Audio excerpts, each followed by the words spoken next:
We're looking at Chapter 1, Section 2 of Barnett, and this deals with graphs and lines. And we're going to discuss the first two objectives for this section in this video, and that's finding out about the Cartesian coordinate system and learning how to draw graphs for equations of the form ax plus by equals to c. So, a little bit about the Cartesian coordinate system. This is named after René Descartes, a very famous French mathematician. And this system consists of two real number lines. They're called the horizontal and vertical axes, denoted by an x and a y respectively. And those two meet at a right angle at a point called the origin. The two number lines divide the plane into four areas called quadrants. Okay, and the quadrants, we usually number them using Roman numerals, as you'll see in a second here. And each point on the plane corresponds to one and only one ordered pair of numbers, x comma y. We call those ordered pairs. Two ordered pairs are shown, and here's the slide we're referring to. So here's our x-axis, this horizontal line that you see.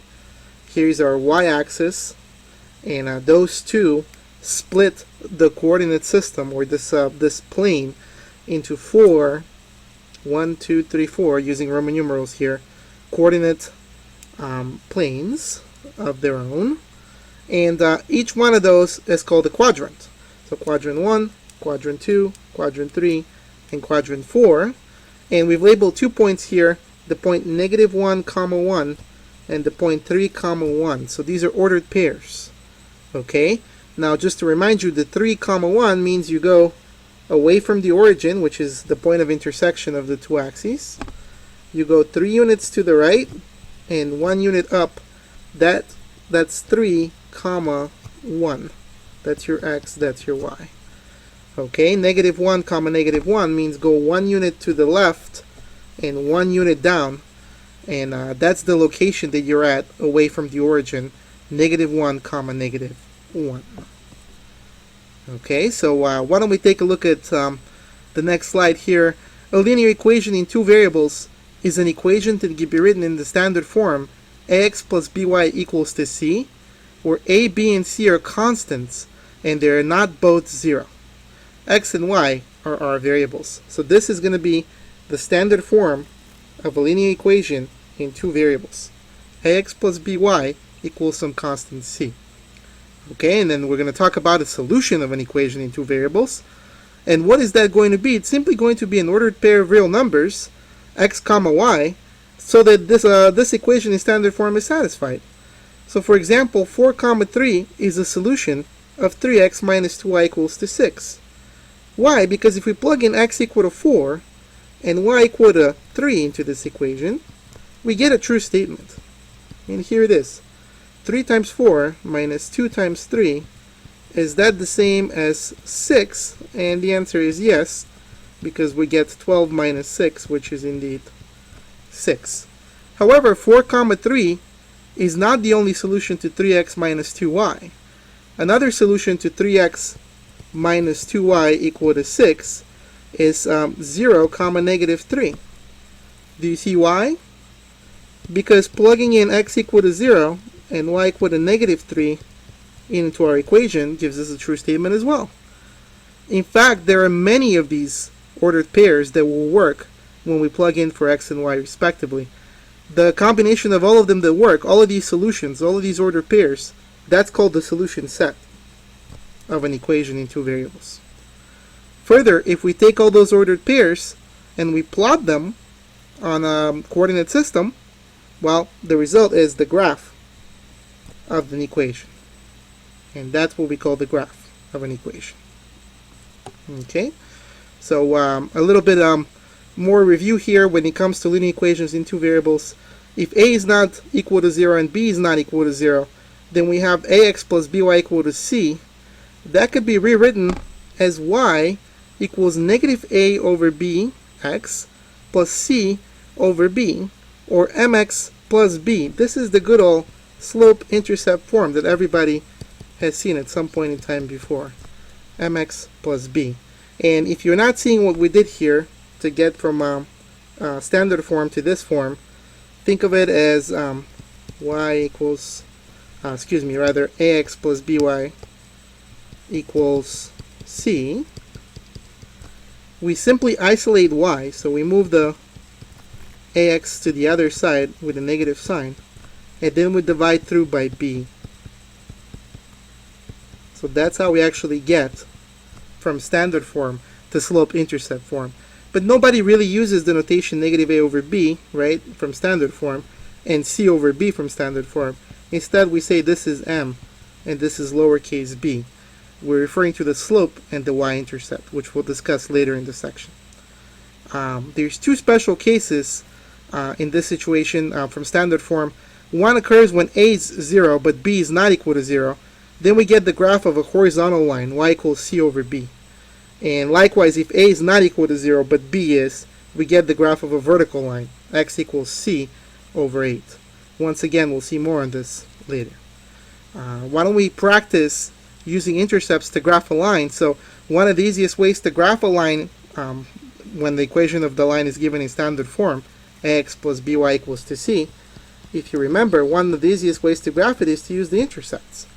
So what we do is we find the x and y intercept for this graph, and then we simply connect those with a line, and we obtain the desired graph. We also use a checkpoint to make sure our work is correct. Okay, well, how do we get a y-intercept? Given an equation 4x minus 3y equals to 12, the way to get the y-intercept, if you remember, well, the y-intercept is a point on the y-axis, and if it's a point on the y-axis, it must have an x-coordinate of 0, like any other point on the y-axis. So plug in 0 for x, and you're going to get 4 times 0 minus 3y is equal to 12, or negative 3y is equal to 12. So y must be negative 4, and that's our y-intercept. Here it is on the graph, 0, negative 4. Okay, we do the exact same thing to find an x-intercept. We let y equal to 0 and solve for x, because an x-intercept is a point on our graph and on the x-axis, and any point on the x-axis has a y-coordinate of 0. Letting y equal to 0 and solving for x gives us x value of 3. Okay, you could think of it as the negative 3y term here disappears, and I'm left with 4x equals to 12. X must be 3. So I have 3 comma 0 as my x-intercept. So it is enough to just connect those with a straight line, and that will give me the graph of the equation. But it's also helpful to come up with a checkpoint. In other words, a point that will allow us to see if our work is correct. Well, how do you accomplish that? You accomplish that by simply picking values for y and x and checking your work. And perhaps we could pick, I don't know, an x value of 1 here. And when we pick 1, we get 4 times 1 minus 3y is 12, or 4 minus 3y is 12. That's negative 3y equals 8. Y is about negative 8/3. And looking at our graph, when x is 1, y does happen to be just about negative 8/3. So it seems that we did our work correct here. Alright. Now, of course, you could also use a graphing calculator in order to graph lines of this form, in standard form. The one condition is, though, your graphing calculator, and I'll bring mine up here, starts by going to the y editor, y equals editor. It starts your equation with y equals. Therefore, you need to make sure to convert your equation to a slope-intercept form, y equals form.